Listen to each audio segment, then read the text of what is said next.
He River claimed me on a night of silent screams. My mother, Amara, named me with her last breath. Rita, her pearl found in deep water before her blood seeped into the riverbank soil. I did not cry. The water did. The current curled around my tiny body, a liquid cradle pulling me from her cooling arms. The village, half a mile away, slept behind doors locked against spirits and shame. They thought the river took 2 lives that night. They were wrong. It saved 1. My first memories are not of faces, but of frequencies. The low hum of deep pools, the chattering gossip of shallow rapids. The river goddess did not appear as a woman, but as a presence, a consciousness in the water that sang lullabies in the language of moving stones. She taught me that water remembers everything it touches. My skin learned this truth before my mind did. Age 7, I understood I was different. The forest creatures did not fear me. Snakes slithered over my feet like curious ribbons. Birds landed on my shoulders. But when I first saw the village children through a thicket of bamboo, their laughter hit me like a physical warmth spreading across my chest. My first taste of human joy through my strange senses. I didn't know it was synesthesia yet. I only knew their happiness felt like sunlight on water. The goddess warned me. Her voice was the sound of a calm eddy. They fear what they do not understand, little pearl. Their world is built on lines, family lines, property lines, lines between the human and the spirit. You are a blur. But loneliness is a sharper teacher than wisdom. One afternoon I followed the sound of splashing. The village well was a chaos of noise and color that assaulted my senses. Women's chatter felt like pebbles dropped on my skin. A crying baby's wail was a sudden cold chill. I stood frozen, a wild thing in a tattered dress, until a boy pointed. "More Miri!" Water spirit. The laughter stopped. The warmth I'd felt earlier vanished, replaced by a prickling acidic fear scent that rose from the crowd. An old woman broke the silence. Mama Adaze. Her eyes, clouded with age, locked onto mine and widened. She did not speak to the crowd, but pushed through, took my hand, and led me away. Her touch didn't send sharp signals. It felt like still, deep water, calm and ancient. "You have her eyes," she whispered, so low only I could hear. Mama Adaizi's hut smelled of herbs and memories. She gave me a bowl of pepper soup. As I ate, she studied me. "They will say you are a ghost or a curse," she said. "But I see a girl with Amara's stubborn chin." That was the first time I heard my mother's name from a human mouth. It sounded like a secret and a prayer combined. I returned to the river at dusk. The goddess was waiting, her presence a cooler current. "You went to them." It wasn't a question. I told her about the soup, the old woman, the name, Amara. The river grew still. "That name is a stone in my bed," the goddess murmured. "It weighs on me." For the first time, I felt a complex emotion from the water, not just care, but a heavy, sorrowful guilt. I began to live between worlds, mornings with the river, learning to listen to the stories in the sediment, afternoons sneaking to Mama Adaizi's hut for scraps of food and fragments of the past. She told me my mother loved the color yellow, could sing birds down from trees, and defied a whole village to keep me alive. With each detail, my mother became less a ghost and more a person, my person. The village's rejection took subtle, vicious forms. Children were told not to play near the spirit girl. Women would sprinkle salt across their thresholds if I walked by. At the weekly market, a fishmonger refused my trade, holding up a catfish and declaring, "This one speaks to its river kin. It will not be sold to you." The laughter that followed was a shower of hot needles on my skin. I fled not to Adaiza's, but to the river. I plunged my hands in, seeking comfort. Instead, the water echoed back the village's scorn, cold and metallic. That day, I learned my gift was also a wound. I could never not feel what they felt about me. Years passed in the liminal space. I grew tall and thin like river reed, my hair a wild tangle the goddess would braid with water hyacinth. Mama Adaiz was my only tether to the human world. She taught me words, numbers, and the dangerous history of our village. Chief Nwabuezi, she said one rainy afternoon, her voice dropping, is a man who builds his present by burning his past. She would not say more, but her fear tasted like old stagnant water in my mouth. The chief's betrayal began not with a shout, but with a ceremony. The annual blessing of the lineages was a sacred event where the village scribe unrolled the massive painted scroll detailing every family tree. That year, Chief Nwabueze, draped in leopard skin regalia, announced a purification. Old branches, he said, that bore no fruit or were blighted by shame would be pruned for the health of the whole tree. A collective, uneasy silence fell over the square. I watched from the shadow of a breadfruit tree. The scribe's brush dipped in black paint. He moved to a section of the scroll. Even from a distance, I saw the name he painted over, Amara. The black ink swallowed the elegant letters whole. Then, with methodical cruelty, he drew a single dark line through the entire branch that sprouted from her parents. My branch, my existence, erased with 4 strokes of a brush. My blood turned to ice water. The physical exclusion was one thing. This was metaphysical murder. If I was not on the scroll, I was not of the village. I had no ancestors, therefore I had no future here. A woman near me whispered to her friend, "See? Even the chief confirms it. She is not one of us. She came from the river." The agreement that rippled through the crowd was a greasy, slick feeling across my skin. This was the intelligent cruelty. He didn't banish me with force. He made me a ghost in their story. I ran to the river, gasping. "He unmade my mother!" I cried into the flowing water. The river's response was a furious churning boil around my ankles. "He thinks history is parchment," the goddess's voice roared in the rapids. "He forgets. I remember the weight of her body, the salt of her tears, the iron of her blood. These are written in my mud, in my stones." For the first time I felt the river's rage, a scalding, righteous fury. Mama Adaze was waiting for me at our meeting spot, a fallen log deep in the forest. She looked older, defeated. "I tried to speak," she croaked. "The Council of Elders told me I am too old, that my memory is faulty. They said Amara's line ended because she bore no living child." She took my hands, her palms dry as leaves. "They are not just rejecting you, child. They are killing her a second time." She pressed the bundle into my hands. Inside was a small water-stained diary, its pages warped and fragile. "I pulled this from the river the morning after she died," Adaze whispered. "I have kept it, waiting for you." The first page, in faded but elegant handwriting, read, "My child, if you read this, I am gone. But you are here. I name you Rita, because you are my pearl found in deep waters. You are my defiance. You are my proof." I clutched the book to my chest. It was the antithesis of the black paint, a history written in love, preserved by water. Armed with my mother's words, I made a decision. I would not hide. I went to the village spring where women gathered at dawn. I stood silently, my mother's diary visible in my hand. The morning gossip died. Then I spoke clearly. My mother was Amara. She wrote my name here. I am Rita, daughter of Amara. A woman dropped her clay pot. It shattered on the stones. No one moved to pick up the pieces.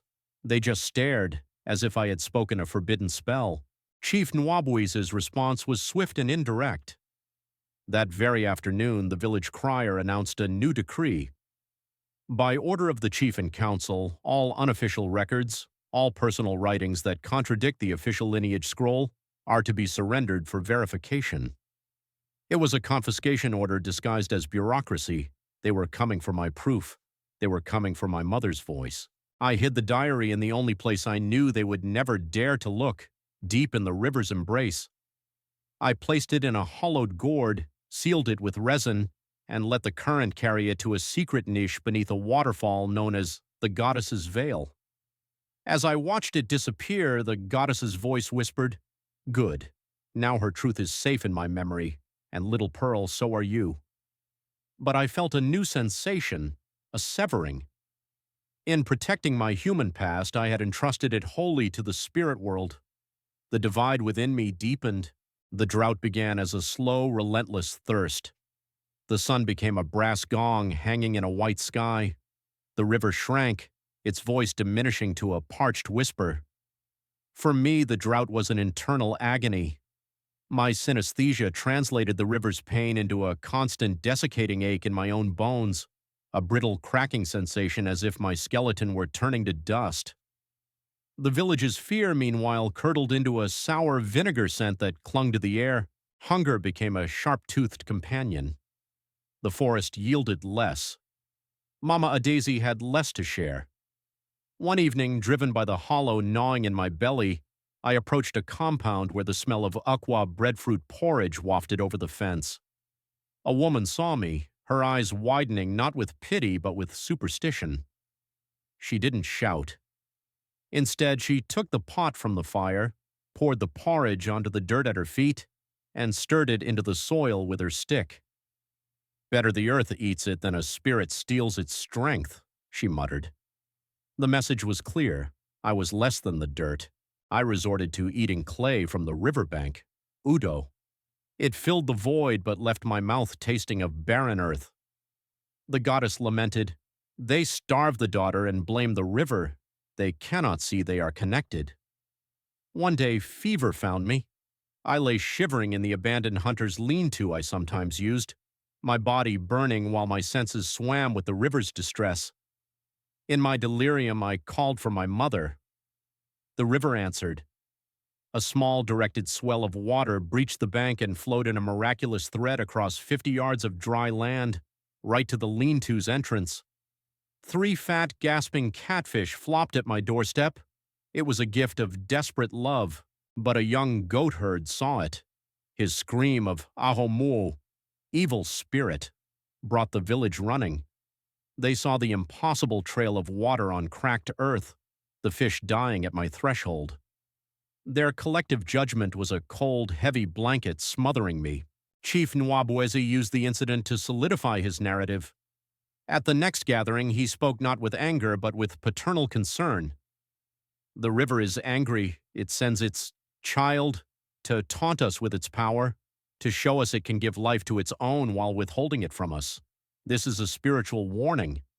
He looked directly at where I hid in the crowd. Some presences invite misfortune. For the health of the village, they must be acknowledged for what they are. He never named me. He didn't have to. I was now officially the locus of the curse. The humiliation turned ritualistic. During the next new moon purification rite, the priestess led a procession to the river's edge. They carried effigies woven from reeds. One was a crude figure of a woman. As they chanted for the river's forgiveness, they threw the effigy into the water, shouting, "We cast out the stranger's shadow." The effigy, meant to represent abstract misfortune, bobbed in the current, its face a blank. But everyone knew whose shadow they meant. The rejection was now sacred theater. Mama Adaisy's health failed rapidly. The last time I saw her, she could barely lift her head. "They are poisoning the well of memory, Rita," she wheezed. "When I am gone, there will be no one left to remember her, to remember you rightly." She gripped my wrist with surprising strength. "Do not let them bury you in their lies. A tree stripped from a scroll can still grow. Find deeper soil." She died that night. With her died the last living, breathing witness to my mother's truth. My isolation became absolute. Her funeral was the final lesson. I stood far back under the same breadfruit tree. I watched them celebrate her long life, yet when the praise singer listed her kindnesses, there was no mention of the orphaned girl she fed, no mention of Amara's daughter. Adaza's defiance of the official story was buried with her. The hole they filled with earth felt like the hole they were sealing in the world, the final formal erasure. I returned to the river, but it was no longer a pure refuge. The goddess's grief for the drought mingled with my own desolation, creating a maelstrom of sorrow in the water. I submerged myself, trying to wash away the human pain. But my senses were overloaded. The river's thirst, a cracking feeling. The village's fear, a sour taste. My own heartbreak, a physical tear in my chest. For the first time, I wished my gift away. To feel nothing seemed like paradise. That night, the first flood came. It was not the river's full fury, but a warning shot. The water rose swiftly, silently, swallowing the lower vegetable plots near the bank. It didn't rage, it claimed. And in the claiming, it disgorged objects from its bed. A rusted knife, a broken pot, and, lodged in the roots of a drowned plant, a single silver woman's earring. The river was beginning to give back what the village had tried to forget. I stood on high ground, watching the dark water spread. The villagers' panic was a deafening roar in my spirit, and I knew, with a terrifying certainty, that I was the only one who could speak to both sides of this rising conflict. The village council met in panicked chaos. I listened from the thatched roof of the meeting hall, my body pressed against the warm, dry fronds. Chief Nwabuezi's voice was a strained wire. The goddess demands her sacrifice. The 10-year appeasement was neglected. We must prepare the full offering, a goat, yams, the finest cloth, and— He paused, the silence thick. A maiden to serve in her underwater court. A collective gasp. The old tradition of a symbolic human offering, dormant for generations, was back. I felt the council's fear turn into a desperate predatory hunger, a search for a suitable maiden. The river's response to their planning was a deep melancholic pull in my core. I waded into the shallows, my feet sinking into cold mud. "Is this what you want?" I whispered.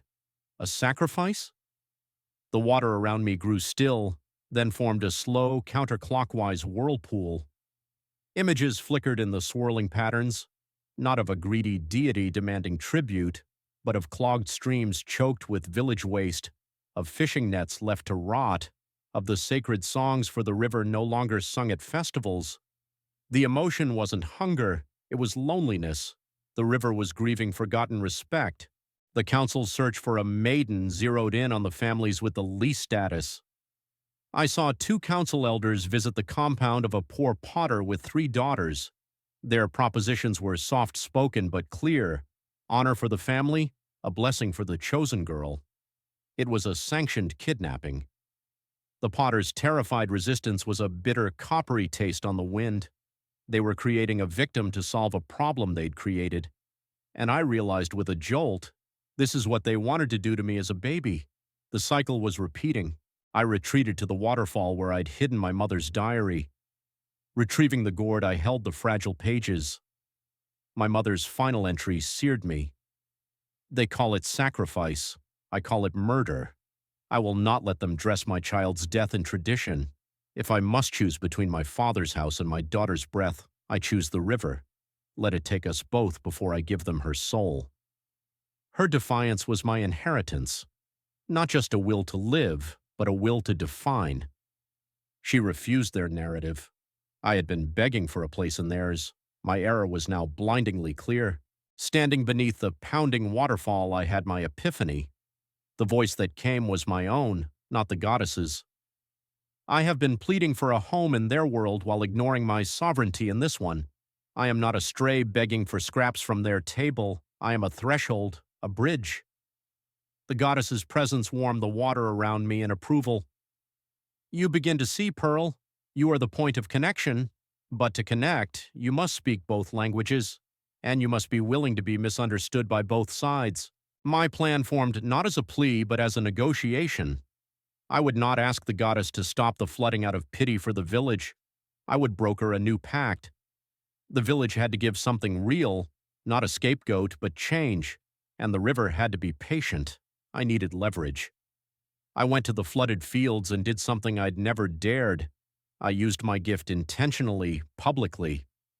I placed my hands in the murky water and focused, allowing my synesthesia to diagnose the water's quality. To the watching villagers, it looked like witchcraft. To me, it was revelation. The water was thick with the chemical bitterness of their neglect and fear. I stood and faced the gathering crowd. My voice didn't tremble. The river isn't angry. It's sick. You've been pouring your fear and your waste into it for years. You stopped singing its praises. You forgot its names. You ask what it wants. It wants you to remember it is alive, not just a tool or a threat. A man shouted, "Blasphemy!" But a woman, the potter's wife, whispered, "Is it true? Did we forget the songs?" A crack in the unified front. Chief Nwabue's arrived, fury in his stride. "You dare speak for the goddess, you nameless thing?" I met his gaze. "I don't speak for her, I speak with her, and she says your sacrifice is an insult. You offer a girl to avoid offering respect. You offer gifts to avoid giving care." I took a step toward him, the gathered crowd holding its breath. "You want the floods to stop? Then talk to her. Not through a priest, not through an offering. Clean her, sing to her, see her again." That night the river tested my resolve. It showed me a vision as I slept by its bank. If I succeeded, my connection would change. The clear, pure language of currents and emotions I shared with the goddess would become muffled, filtered through human noise. I would gain a home but lose a part of my native tongue. The choice was a knife to my soul: remain the river's wild daughter or become the village's necessary bridge. I wept into the water. The goddess comforted me. To be a bridge is not to be broken. It is to be the path that makes the journey possible. I will not love you less, my pearl. I will love you differently. At dawn, I made my choice. I went to the potter's compound. The family cowered when they saw me. I didn't speak to them about spirits or rivers. I said, "Your daughter is not the price for peace. Your hands are." I pointed to the piles of broken pottery shards, the village's trash littering the riverbank. "Gather your family, gather your neighbors. We are not making a sacrifice. We are making amends. We clean." It was a simple human instruction, and from that simplicity, a movement was born. The potter, with nothing left to lose, nodded. The first thread of the bridge was spun. The cleanup began hesitantly. The potter's family, a few curious children, and I worked that first day, filling sacks with rotting cloth, plastic, and broken pottery. Word spread. Some came to throw insults but stayed to watch. Others, shamed by the visible proof of their neglect, slowly picked up a piece of trash themselves. It wasn't a grand ceremony. It was humble, dirty work. And with every sack hauled away, I felt the river's sickness in my senses lessen slightly, the bitter chemical taste fading, replaced by a cleaner, cooler flow. The river was responding. Chief Nwabue's watched from a distance, his face like carved stone. He could not openly oppose cleaning. It was irrefutably good, but he undermined it with whispers. "She directs you like servants," I heard him tell a group of men. "Next she will ask for your daughters as attendants to her water spirit." His poison was clever, playing on existing fears. Yet the physical evidence worked against him. The floodwaters, which had risen again overnight, stopped at the very edge of the newly cleaned bank. It was a silent, powerful testimony. I organized the River Remembrance. I asked the oldest women in the village to teach the young ones the forgotten songs for the water. At first they refused. Then a Daisy's best friend, Neoma, her voice frail but clear, began to hum a melody by the well. One by one, other elderly women joined. The song about the river's journey from mountain to sea floated over the village. It wasn't performed for the goddess. It was sung for the joy of remembering. As the chorus swelled, I felt a profound shift in the water, a vibration of recognition, of pleasure. It felt like a deep, resonant hum in my bones. The final test was the offering day. The council had prepared the traditional goat and yams. I did not protest. Instead, I brought my own offering, a newly woven basket containing seeds of native riverbank plants, willow, water lily, fern. I stood before the assembly at the river's edge. "We give food, and that is good," I announced. "But the river can feed itself. What it cannot do is rebuild its own house. We took the plants that held its banks. We will return them." I knelt and planted the first seed in the wet soil. The act was so simple, so fundamentally different from blood or symbolism that it disarmed them. Chief Nwabue's could tolerate no more. As the village began to murmur in agreement, he stepped forward, authority cracking in his voice. "This is absurd. You follow a rootless child in a farmer's chore and call it ritual? She has no standing here, no name on the scroll, no lineage. This was his final desperate stand to reassert the old power of erasure. The crowd fell silent, the old fears resurfacing. All eyes turned to me. I rose slowly, wiping the mud from my hands. I felt no anger, only a profound clarity. I looked not at the chief, but at the people. He is right, I said, my voice carrying on the still air. I do not belong on his scroll. I let that hang, saw the confusion. Then I continued. My name was written in something older. I turned to the river and called out, "Mother, my proof, please." For a long moment, nothing happened. Doubt began to stir. Then the water by the bank swirled. The current disgorged the sealed gourd I had hidden years before. It rolled onto the shore at my feet. The goddess had kept her promise. I opened the gourd and extracted my mother's diary. I did not read it. I simply held it aloft, the water-stained pages fluttering. My lineage is here, I said, my eyes finally locking with the chief's. Written in my mother's hand, preserved by the river's memory. You can paint over a name on parchment, uncle. I let the familial term hang, a bombshell of revelation. But you cannot wash it from the water, or from me. The village erupted in whispers. Uncle, he is her. The chief's moral authority shattered. He had not just rejected an outcast, he had tried to erase his own granddaughter. I approached him, my voice dropping so only he could hear, employing the return of the phrase with devastating precision. You said I had no place in your history. I paused, letting my gaze sweep over the now respectful crowd, the cleaned bank, the planted seeds. You were right. I don't belong in your history. I leaned in, my final words for him alone, yet echoing the theme of my new life. I belong in your future, and I will build it with or without your blessing. The floodwaters receded completely that evening. The pact was sealed. I became the first Onyen Kata Miri, the river mediator. It was a new official role created by the village council, now without the chief, who withdrew in disgrace. My marriage was not to a stranger, but to Namdi, the potter's eldest apprentice, who had been the first man to pick up a sack without being asked. He saw my strength, not my strangeness. Our wedding was held by the riverbank. The goddess's gift was a perfect, endless circle. The water flowed clear and sweet, and in it we saw our reflection, not as two separate people, but as part of the same continuous story. Years later, I held my firstborn daughter in my arms by the same river. I named her Amara. As I sang to her, my synesthesia was different, muted, as the goddess had warned. I no longer felt the river's raw emotions as physical sensations. Instead, I felt a deep, steady connection, like the strong, silent flow of a deep current. It was not a loss, but an evolution. I was no longer just the river's daughter. I was its steward and a mother in my own right. The bridge was built, and I now walked firmly upon it. One afternoon, I saw Chief Nwabueze, now just an old man sitting alone on a log watching the river. Our eyes met across the distance.